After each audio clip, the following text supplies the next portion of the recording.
चंडी से फरमाइए, आप या बिलावल भुट्टो साहब ये चाहते हैं कि जितने बुजुर्ग हैं उन सबको, क्योंकि वो अपनी अपनी बारियां भुगता चुके हैं, तो उन सबको फारग कर देना चाहिए, और अब बिलावल भुट्टो और दूसरी साइड से भी नौजवान जो, उन सबको सामने आना चाहिए?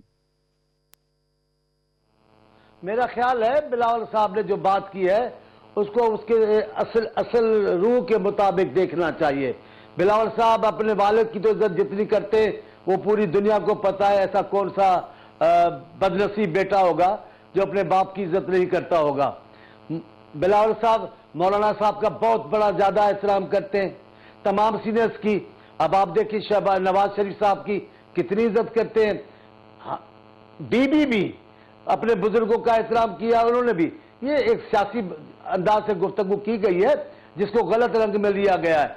बिलावल साहब का ऐसा मकसद हरगिज़ नहीं हो सकता कि जितने भी दानिशमंद बुजुर्ग गए सीनियर है उनको निकल, ऐसा नहीं है। ये कहा गया है कि आप बार बार उन सीनियर्स को आजमाना आवाम नहीं, जो एक खास गिरोह उसको आजमाना चाहता है, उसको इस्तेमाल करना चाहता है, उसके नताइज अच्छे नहीं है। बिलावल साहब कहने का जो मकसद है वो खालिद सियासी बात है और इंतखाबात के हवाले से है, शख्सियात के उम्रों से उनका कोई ताल्लुक नहीं। ठीक हो।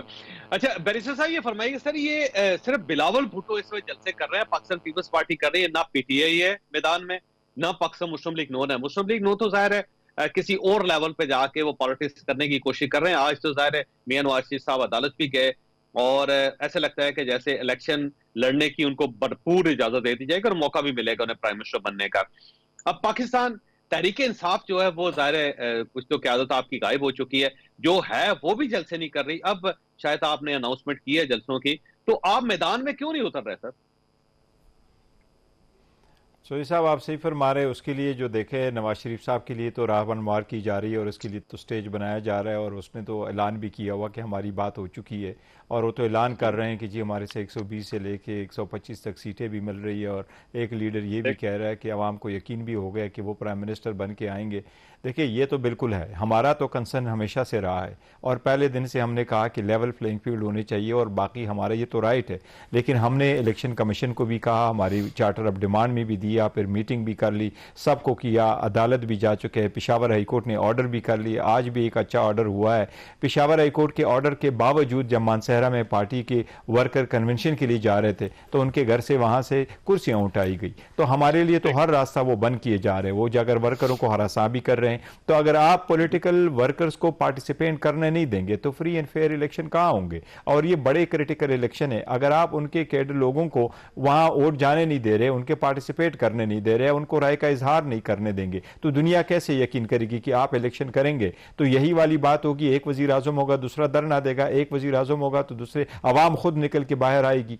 ऐसा तो नहीं होना चाहिए। अगर आपने पार्टिसिपेट करने नहीं दिया, लोगों को आपने रोका, और अगर आपने free and fair election ensure नहीं कराया, तो फिर इलेक्शन कमीशन भी अपनी जिम्मेदारी परफॉर्म करने में नाकाम है, और केयर टेकर सेटअप भी नाकाम है, और अदलिया के ये फर्ज बनता है कि ऐसे सर्कमस्टांसेस में जमूर सो मोटो ले ले। मैं सुप्रीम कोर्ट से ये अपील करूंगा आपकी वसातत से कि अगर सुप्रीम कोर्ट ने उस वक्त ये नोटिस ले लिया कि 90 दिन में इंतखाबात न कराना ये भी आईन और कानून की खिलाफ वर्जी थी, तो मैं अदलिया से यह भी अर्ज करूंगा कि लोगों को पार्टिसिपेट न करना, उनको घरों से उठाना, फिर 24 घंटे में अदालतों में ना पेश कराना, यह भी आईन की सरासर खिलाफ वर्जी है। अदलिया को चाहे कि एक्शन ले ले पहले से कि यह बहुत लेट हो। अच्छा ये फरमाइए बैरिस्टर साहब, क्या ये फैसला हुआ है वैसे कि अब पीटीआई गिरफ्तारियां भी देगी और जलसे भी करेगी और भरपूर वहां पे जलसा किया जाएगा और एक स्टेट के साथ बाकायदा टकराव की तरफ जाएंगे? नहीं, स्टेट की तरफ किसी सूरत हम टकराव की तरफ न पहले गए न जा रहे, न किसी एजेंसी के साथ, न किसी इदारे के साथ, न स्टेट के साथ कोई टकराव नहीं, न किसी पॉलिटिकल पार्टी के साथ टकराव नहीं। पीटीआई का बयानिया है अमन के लिए, सुकून के लिए, तरक्की के लिए और रूल ऑफ लॉ के लिए। जो लेकिन गिरफ्तारी हमें किस बात से गिरफ्तार करेंगे? लेकिन हम अपना राइट एक्सरसाइज करते हुए अगर हमें रोका जा रहा है तो हम कहते हैं हमें गिरफ्तार करते हैं तो बेशक गिरफ्तार करें। कन्वेंशन का सिलसिला हमारा शुरू हो चुका है, दिसंबर के फर्स्ट वीक वीक में आज खान साहब की डायरेक्शन के मुताबिक अनाउंसमेंट हो चुकी है। वो हम खान साहब ने हमें बताया था दिसंबर के फर्स्ट वीक ऑनवर्ड्स हमारा जो है वो जलसों का प्रोग्राम होगा। द रीज़न बीइंग कि इलेक्शन कमीशन ने हमें कहा था कि 30 नवंबर को नोटिफिकेशन हो जाएगा डिलिमिटेशन का और उसके फ़ौरन बाद हम नोटिफिकेशन करेंगे, इलेक्शन प्रोसेस शुरू करेंगे। दो कि मेरा कहना ये और हमारा ये ख्याल है कि जब आपने डेट दे दी उस दिन से लेके till the notification is issue of the return candidate election का प्रोसेस शुरू हो चुका है। इलेक्शन कमीशन को चाहिए कि ऐसे नोटिफिकेशन इशू करे कि सारे आईजीज और चीफ सेक्रेटरीज को हिदायत करें कि किसी भी पार्टी के वर्कर कन्वेंशनों को न रोका जाए और आईन और कानून के मुताबिक उसको इजाजत दी जाए। ठीक, राणा साहब ये फरमाइए सर, ये अब मेरा ख्याल पीटीआई मैदान में उतर रही है और शायद गिरफ्तारियां भी देंगे, और ये अमजद नियाजी साहब की जो गिरफ्तारी है वो कहा जाता है कि उन्होंने खुद अपने आप को गिरफ्तारी के लिए पेश किया है, और अब जाहिर है थोड़ा थोड़ा जलसों में पाकिस्तान तहरीक इंसाफ जाना चाह रही है, तो उससे कोई पार्टी के अंदर जान पैदा हो जाएगी या नहीं? देखें बैरिस्टर साहब की मैं हर दफा बात के ऊपर चूंकि मेरा नंबर आ जाता है, स्टेट पे हमला, इदारों पे हमला पीटीआई के लोगों ने किया, उनकी केसेस भी चल रहे हैं, वो फैसला जब भी होगा पीटीआई के चाहे वकला हों, ज़ाहिर है वो भी सियासी जहन रखते हैं, सियासतदान हो जैसे अमजद आ गए, उमर अयूब हो, उनको आना चाहिए सामने, अरेस्ट ही होंगे ना, सियासतदान हमेशा अरेस्ट होते हैं, इसमें क्या बात हुई है।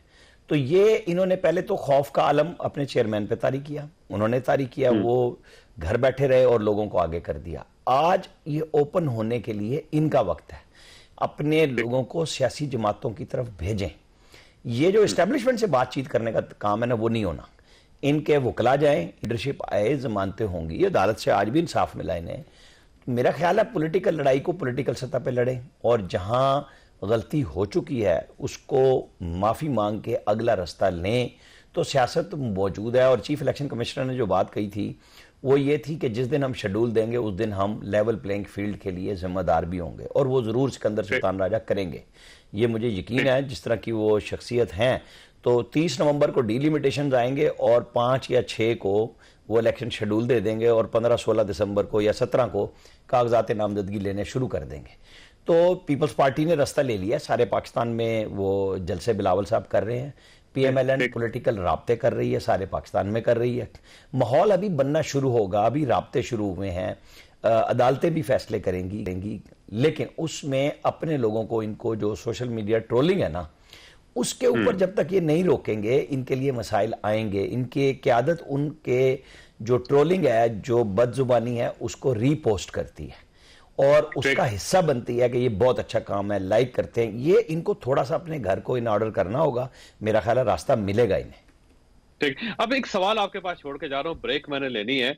ये फरमाइएगा कि मियां नवाज शरीफ साहब जो हैं वो जलसे क्यों नहीं कर रहे, और ये जो एक इंप्रेशन है मियां साहब के बारे में कि एस्टैब्लिशमेंट के साथ उनकी एडजस्टमेंट हो चुकी है और उन्हें अदालतों से रिलीफ मिलेगा, और अदालतों से रिलीफ मिलता हुआ भी नजर आ रहा है, और बाकी सबके हाथ बांध के मियां नवाज शरीफ को प्राइम मिनिस्टर बनाया जाएगा,